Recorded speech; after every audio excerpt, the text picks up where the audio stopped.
everybody, and welcome back to another video here on the Auto Wisdom YouTube channel. Today I have the absolute pleasure of sitting behind the wheel of a 2001 Porsche 986 generation Boxster S.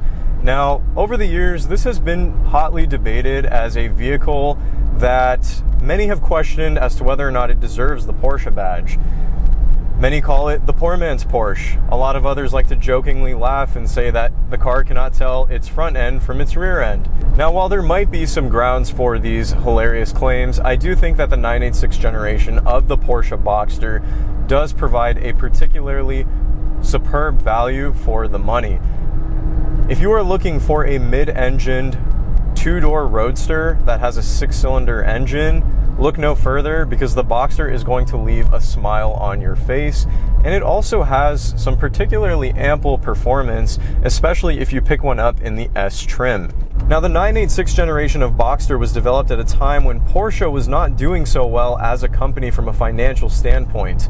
A lot of their models weren't selling, and they were slowly losing traction, and they weren't the company that they are today. Keep in mind that they weren't selling pedestrian vehicles like full EV Taycans and Macans and Cayennes and Panameras to help fund the production of their sports cars. They had the 911 and then a few other models like the 968, and that was pretty much it.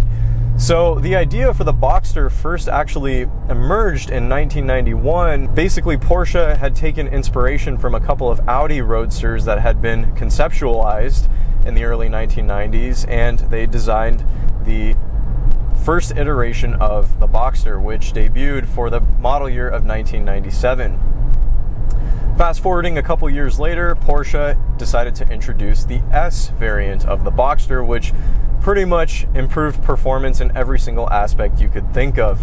A more powerful engine, the introduction of a 6-speed manual gearbox as opposed to a 5-speed, better suspension, better chassis development overall, and a car that could really extract the most out of this new mid-engine chassis that enthusiasts were quickly starting to love. The other aspect of production that really helped to save the company from financial ruin was by sharing the parts bin from the 996 generation 911 with the 986 generation of Boxster. So a lot of the body panels, including the headlights, the doors, I believe some of the fenders, are shared from the 911 of this generation, and some of the mechanical bits as well.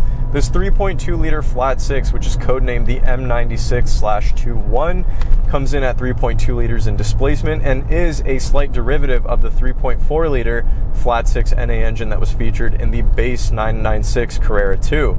It is a longitudinally mounted, naturally aspirated flat six engine, 3.2 liters in displacement, aluminum head and aluminum block, dual overhead cam design with 4 valves per cylinder, and an integrated dry sump. Now, all that tech is good for 252 horsepower and 225 pound-feet of torque, and let me tell you guys, this car gets up and moves, especially with a curb weight that is well under 3,000 pounds. This car is a little rocket ship.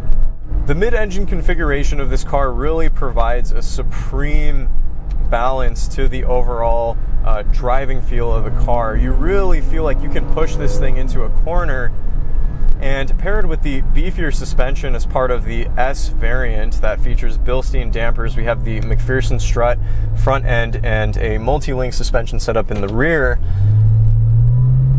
The car just feels so balanced and neutral. It never feels like it wants to understeer. It never feels like it wants to slide the tail end out on you. There's maybe a hint of understeer if you're really pushing this car hard, perhaps on a racetrack, but on the street, I mean, you can really exploit the car.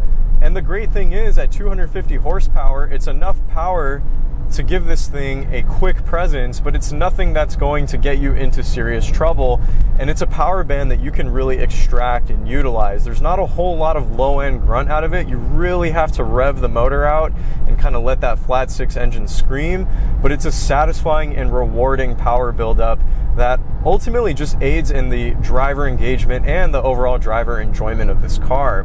Now, the M96 engine in this specific Boxster is paired to a 5-speed Tiptronic automatic gearbox, and unfortunately, it is definitely one of the weaker links of this car. It is very sluggish when you are trying to shift it in manual mode. You get these really cheap and tacky Tiptronic buttons on the steering wheel as opposed to proper paddle shifters. It really doesn't like to downshift either. Every time you hit the Tiptronic button, it feels like you're begging the transmission to change gears, and it's like, come on, you're forcing me to change gears right now? Really? It just feels very lazy and slow. So definitely the manual transmission is the way to go if you are looking to extract the ultimate performance out of this vehicle.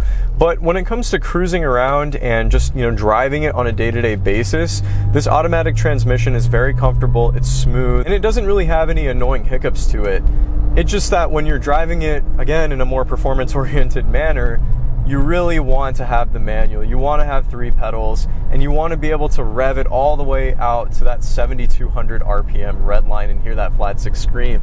These cars also could never be optioned with a mechanical limited slip differential from the factory, so they feature like an open diff. But the good news though is that you don't really feel like you need one, at least driving on the street. I'm sure if you're tracking one of these cars and you're doing a track build on it, that's going to feel like more of a necessity. But in this car, I mean, you mat it in first and it just takes off. And even really just pushing it through some of these turns. The suspension feels so stable. Very little body roll. And you just feel like there's so much grip and you have a lot of confidence with the car.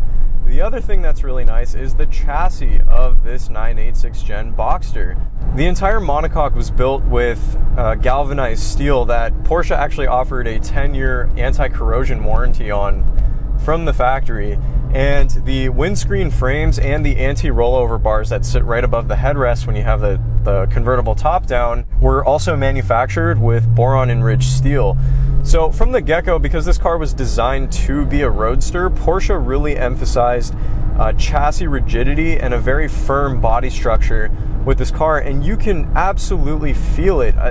Even though it is a convertible from the early 2000s, there's not as much body flex as I was expecting to feel from a car of this era. And you also have very communicative steering that has a really nice weighted feel to it with the hydraulically assisted power steering system. And that, in combination with the firm suspension and the excellent braking feel as courtesy of these uprated Brembo brakes from the factory, just provide a really nice driving feel. Again, it's just kind of the transmission that really is the sore note with this car. And I also do wish that you would get some more sound. This is a mid-engine vehicle. The engine literally is sitting right behind me, and it sounds amazing when I'm revving it out, but I can't help but feel like there is something that's holding this lovely power plant back. And I wish I got some more induction and some more exhaust noise as well. Obviously, you'd have to resort to the aftermarket to take care of that. Now, the interior of the 986 is definitely not the nicest place to be.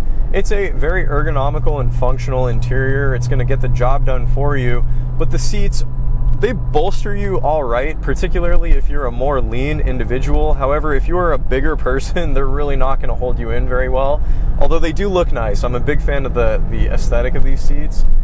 And the rest of the interior just feels very cheap, in my opinion. It's just littered with this entirely plastic dashboard and the climate control, your HVAC, like the screens, the steering wheel, just very low quality materials, obviously representative of the financial situation of the company at the time. And you can tell that this is definitely an entry-level offering from Porsche. I do like the analog feel though that the car has, along with a great gauge cluster. This particular example features only 35,000 miles on the odometer, and it's finished in this beautiful white color over this, navy blue interior with the navy blue soft top, which I think is a very classy and timeless spec. But I do wish the interior just offered a little bit more in terms of the luxury and just overall like fit and finish out of the car. It's just way too sparse, and it definitely feels cheap and reminiscent of a car that is well under $50,000-$60,000 when these cars were new at the time. Let's give it one more pull for good measure.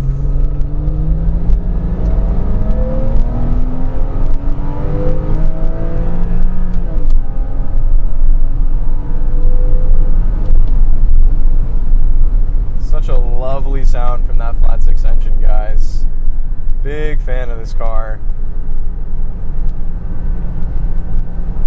And it just feels so nice to drive. Definitely a big fan. If you're in the market for a 986 Boxster, I definitely think they're worth picking up.